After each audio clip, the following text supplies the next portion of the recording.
बिस्मिल्लाहिर्रहमानिर्रहीम। अस्सलाम वालेकुम students, how are you all? I hope आप सब बिल्कुल खैरियत से होंगे। This is first year chemistry chapter 9 chemical kinetics and today we will discuss this chapter according to numerical point of view. Students, according to the reduce syllabus 2020 to 2021 इस chapter में जो भी examples, self check exercises and exercise numericals included हैं वो मैं आपको मार्क करवाऊंगी। और रिड्यूस सिलेबस के अकॉर्डिंगली इस चैप्टर में बहुत ही कम टॉपिक्स इंक्लूडेड हैं। दैट्स वाई हमारे पास ओनली 4 न्यूमेरिकल्स ऐसे हैं कि जो कि आपके पास इस चैप्टर में इंक्लूडेड हैं। Okay, there is no example of this chapter जो कि आपके रिड्यूस सिलेबस में इंक्लूड है। ओके, बिकॉज बहुत से टॉपिक्स इस चैप्टर्स में से जब एक्सक्लूड किए गए हैं तो उससे रिलेटेड तमाम के तमाम न्यूमेरिकल्स भी एक्सक्लूड हो चुके हैं। Let's start the lecture with the thought of the day. Yes students, आज जो है हम जिस टॉपिक को डिस्कस करेंगे वो है how to get good marks in exams. Yes, means के बहुत ज़्यादा अच्छे मार्क्स गेन करने के लिए क्या टिप हो सकती है, क्या ट्रिक हो सकती है कि हम बहुत ज़्यादा अच्छे मार्क्स गेन करें।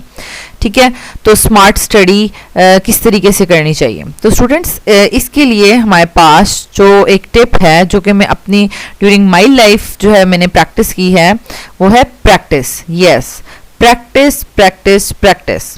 अगर आपकी हैंड राइटिंग अच्छी नहीं है आप प्रैक्टिस करें और कुछ ही दिनों में आपको ऐसा लगेगा कि आपकी हैंड राइटिंग जो है वो इम्प्रूव हो चुकी है। अगर आपको बहुत ज़्यादा जल्दी मेमोराइज नहीं होती थिंग्स तो आप प्रैक्टिस करें, उनको मेमोराइज करने की कोशिश करें, बहुत ज़्यादा कोशिश करें। ठीक है, तो कुछ ही दिनों में यू विल फील कि अब आपको जो मेमोराइजेशन है वो ईजी हो गई है। ठीक है, और इसी तरीके से आप पेपर अटेम्प्टेशन के ऊपर कोशिश करेंगे। कुछ स्टूडेंट्स होते हैं वो कहते हैं कि हम पेपर अटेम्प्ट अच्छा नहीं कर सकते, तो आप प्रैक्टिस करें। आप बहुत अच्छा सा पहले मेमोराइज करके उसके बाद अपने ही घर में आप टाइम ड्यूरेशन के अकॉर्डिंगली आप जो है वो पेपर अटेम्प्ट करें। ठीक है, उसको चेक करें और इस प्रैक्टिस से आप जो है वो परफेक्शन की तरफ जा सकते हैं। Okay, so to achieve any goal in your life आप ये जो टिप है ये अपनी हैबिट्स में ऐड कर लें कि you will do practice practice practice and you will achieve your goal इंशाल्लाह। Let's start the lecture. According to the reduce syllabus 2020 to 2021 students, इस चैप्टर में आपके पास कोई भी एग्जाम्पल इंक्लूडेड नहीं है। Okay, and according to the reduce syllabus जो सेल्फ चेक एक्सरसाइजेज हैं इंक्लूडेड वो जस्ट 2 हैं, 9.1 एंड 9.2। और अगर हम इनको low order and high order numerical में डिवाइड करें तो ये दोनों ही हमारे पास लो ऑर्डर न्यूमेरिकल्स में मींस के इजीली सॉल्व हो जाती हैं। ठीक है, तो आप इसको ऑब्जेक्टिव के लिए ही प्रिपेयर करेंगे। Let's start it. तो स्टूडेंट्स, हमारे पास ये सेल्फ चेक एक्सरसाइज 9.1 है। Ethyl iodide decomposes at a certain temperature as follows. ये हमारे पास इथाइल आयोडाइड की इक्वेशन है और ये डिकम्पोज हो रहा है। From the following data determine the initial rate of decomposition. तो स्टूडेंट्स, अब हम यहाँ पर देख लेते हैं कि इसको हमने कैसे सॉल्व करना है। सबसे पहले आपको ये कॉन्सेप्ट होना चाहिए कि अगर हम इसके लिए ग्राफ ड्रॉ करते हैं, रफ स्केचिंग हम यहाँ पर करते हैं। ठीक है, तो ये हमारे पास एक्स एक्सिस पे टाइम होगा। ठीक है, वाई एक्सिस पे हमारे पास कंसंट्रेशन होगी। ठीक है, इथाइल आयोडाइड की। तो ये बात आपको ऑलरेडी पता है कि जब रिएक्शन स्टार्ट होता है तो रिएक्टेंट्स की कंसंट्रेशन बहुत ज़्यादा मैक्सिमम होती है और रेट ऑफ रिएक्शन भी जो है वो बहुत ज़्यादा होता है। ठीक है, और जैसे जैसे रिएक्शन टाइम पास होता जाता है, ठीक है, जैसे जैसे टाइम आगे पास होगा तो आपके पास रिएक्टेंट्स कम होते जाते हैं, तो जिसकी वजह से आपके पास रेट ऑफ रिएक्शन कम होता जाएगा, स्लो होता जाएगा। तो कुछ इस तरह का ग्राफ हमारे पास आना चाहिए। तो अब हम इन डाटा के अकॉर्डिंगली हम जब ग्राफ ड्रॉ करेंगे then we will get this type of graph. ये हमारे पास ग्राफ आ जाता है।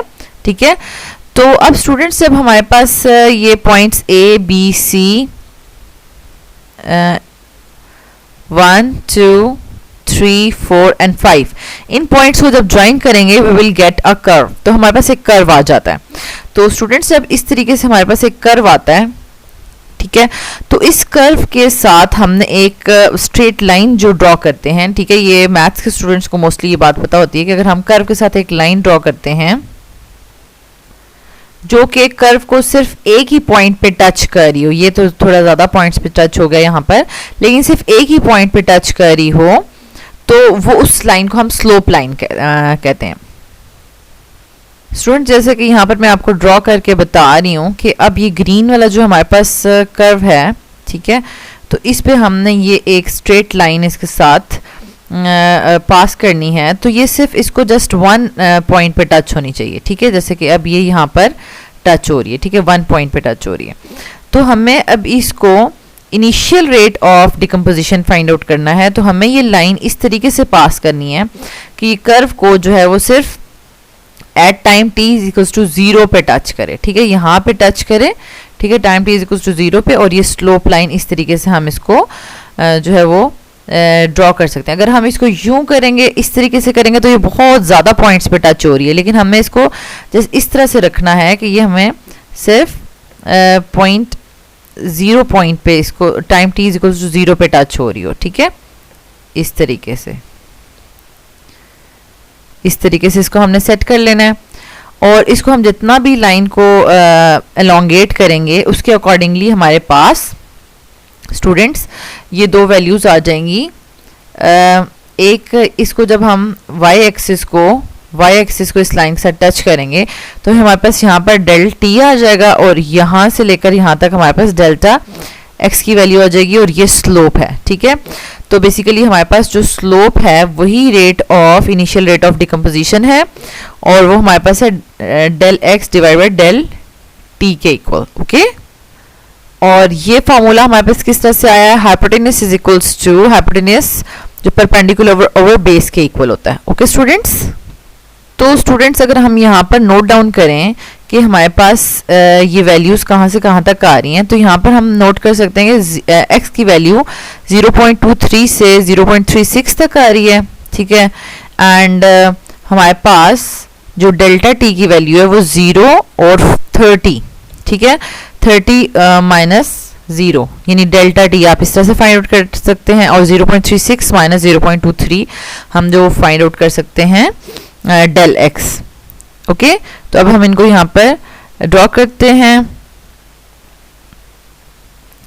स्टूडेंट्स यहाँ पर हमने जब वैल्यूज पुट कर दी हैं तो हमारे पास आंसर आ गया है 4.33 × 10⁻³ मोलर पर मिनट, ओके। तो अब स्टूडेंट्स ये कंसेप्चुअल वाइज आपने अंडरस्टैंड कर लिया, लेकिन मोस्टली ग्राफ के क्वेश्चंस जो हैं वो एग्जाम्स में नहीं आते, लेकिन अगर आ जाएं तो आप उसको सॉल्व कर सकते हैं, okay. Next question is self-check exercise 9.2. This is also low order numerical. The following reaction is first order in hydrogen and second order in nitrogen oxide. Write the rate law. तो students rate law लिखना बहुत easy है। rate law के लिए हम सबसे पहले rate क्या कहता है is directly proportional to। अब यहाँ पर first order with respect to hydrogen यहाँ पर इन्होंने बता दिया है, ठीक है, तो यहाँ पे first लिख देंगे, और दूसरे में भी हमारे पास second order with nitrogen oxide, ठीक है। ये हमारे पास 2 इक्वेशंस आ गई हैं स्टूडेंट्स, और इनको हम कंबाइन कर लेंगे। कंबाइनिंग बोथ इक्वेशंस, अब हम प्रोपोर्शनैलिटी का साइन हटाएंगे, we will get the constant, और इस तरीके से हमारे पास ये आ जाएगा। तो 1 की पावर हम जो है वो अगर नहीं भी लिखते तो वो 1 ही कंसिडर होता है, ठीक है। तो ओवरऑल ऑर्डर ऑफ रिएक्शन जो है वो हमारे पास क्या बनता है, 1 + 2 = 3। तो ये हमारे पास ऑर्डर ऑफ रिएक्शन है, एंड ये जो इक्वेशन हमने लिखी है ये हमारे पास रेट लॉ है, ठीक है, ये रेट लॉ है। Next, according to the reduced syllabus 2020 to 2021 exercise के जो न्यूमेरिकल्स इंक्लूडेड हैं वो हैं 7 and 8 and both are low order numericals, okay students, let's solve them. हमारे पास ये इक्वेशन है एंड क्वेश्चन क्या है, the reaction of an alkyl halide with water is as follows. तो ये हमें नजर आ रहा है, if the reaction were a single step process what would you predict the rate law to be. तो रेट लॉ क्या होना चाहिए, तो और हमें यहाँ पे बता दें कि ये सिंगल स्टेप प्रोसेस है। तो स्टूडेंट्स बेसिकली हमारे पास अकॉर्डिंग टू रेट लॉ जो हमारे पास रेट ऑफ रिएक्शन है वो किस पे डिपेंड करता है, रिएक्टेंट्स की कंसंट्रेशंस पे डिपेंड करता है। ठीक है, तो अब हमारे पास टू रिएक्टेंट्स हैं, ठीक है, अल्काइल हैलाइड एंड वाटर, इनकी कंसंट्रेशंस पे डिपेंड कर रहा है। और ये वन स्टेप रिएक्शन है, वही सिंगल स्टेप है, स्लो स्टेप है एंड रेट डिटर्मिनिंग है। तो ये हमने रेट लॉ इक्वेशन लिख दी है। अगर ये दोनों पे डिपेंड कर रहा है तो ऑर्डर ऑफ रिएक्शन जो है वो हमारे पास 1 + 1 = 2 है। बट स्टूडेंट्स अगर हम सेकेंड अप्रोच के अकॉर्डिंगली इसको देखें तो मोस्ट ऑफ द रिएक्शंस में वाटर को एक्सेस में लिया जाता है। इफ आप यहाँ पर बता सकते हैं सेकेंड पॉइंट में, if the water is taken in excess, तो हमारे पास अगर ये एक्सेस में हो जाता है तो ये रेट ऑफ रिएक्शन को अफेक्ट नहीं करता, इसकी कंसंट्रेशन से जो है वो रेट ऑफ रिएक्शन इंक्रीज या डिक्रीज नहीं हो रहा। ठीक है, तो ओनली हमारे पास जो रेट है वो किस पे डिपेंड करेगा, अल्काइल हैलाइड की कंसंट्रेशन पे डिपेंड करेगा। तो उसके लिए हम रेट लॉ जो है उस इक्वेशन को इस तरीके से लिख सकते हैं and order of reaction will be only 1, okay, जो कि अल्काइल हैलाइड के अकॉर्डिंगली है। तो स्टूडेंट्स इस तरह के रिएक्शंस जो इक्वेशन के अकॉर्डिंगली हमें लग रहे हों कि ये देखने में जो है सेकेंड ऑर्डर रिएक्शन लग रहा है, ठीक है, लेकिन जो है वो अगर एक भी रिएक्टेंट की कंसंट्रेशन हम इंक्रीज कर लेते हैं तो वो एक्चुअल में फर्स्ट ऑर्डर बन जाता है। तो इस तरह के रिएक्शंस को हम स्यूडो ऑर्डर रिएक्शंस भी कहते हैं। ठीक है, मीन्स के फॉल्स। स्टूडेंट्स इस क्वेश्चन में आपको दोनों अप्रोच के अकॉर्डिंगली जो है वो आंसर लिखना है। ठीक है, last one is exercise question number 8, low order numerical, the reaction of a compound A with B to give C and D was found to be second order in A and second order overall। अब हमारे पास क्या है, ये A और B आपस में react कर रहे हैं और C और D बना रहे हैं। तो हमारे पास जो रेट है वो क्या है, second order with respect to A, और ओवरऑल ऑर्डर ऑफ रिएक्शन भी हमारे पास 2 ही है। तो हमने रेट एक्सप्रेशन इसका लिखना है। तो स्टूडेंट्स हमारे इसका क्या मतलब हुआ कि जो रेट है वो B की कंसंट्रेशन पे डिपेंड नहीं कर रहा। ठीक है, तो उसको हम इस तरीके से लिख लेंगे एंड रेट इक्वेशन को, रेट लॉ इक्वेशन को या रेट एक्सप्रेशन को हम इस तरीके से लिखेंगे, प्रोपोर्शनैलिटी का साइन हटाकर हम इसको कांस्टेंट लिखेंगे एंड A² एंड B 0, और जब किसी भी कंपोनेंट की पावर 0 हो जाती है तो हमारे पास 1 के इक्वल आ जाता है। तो this is the answer and overall rate of reaction is 2। Students इस चैप्टर में जस्ट 2 ही टॉपिक्स इंक्लूडेड हैं। ठीक है, और स्टार्टिंग जो है वो हमारे पास स्टार्टिंग ऑर्डर ऑफ रिएक्शन से related topics and at the end collision theory का टॉपिक। ठीक है, तो बहुत ज़्यादा स्किप है, इसलिए अगर हम पास्ट बोर्ड पेपर्स में देखेंगे तो हमें इन 2 टॉपिक्स में से बहुत ही कम या फिर कोई भी क्वेश्चन नज़र नहीं आएगा। That's why we will not discuss exam questions here in this topic. Thank you so much students for watching this video. अगर आपको ये वीडियो अच्छी लगी है तो आप इसको शेयर कर दें। अल्लाह ताला आपके लिए आसानियाँ पैदा फरमाएँ और आसानियाँ तकसीम करने का शर्फ अता फरमाएँ। जज़ाकल्लाह।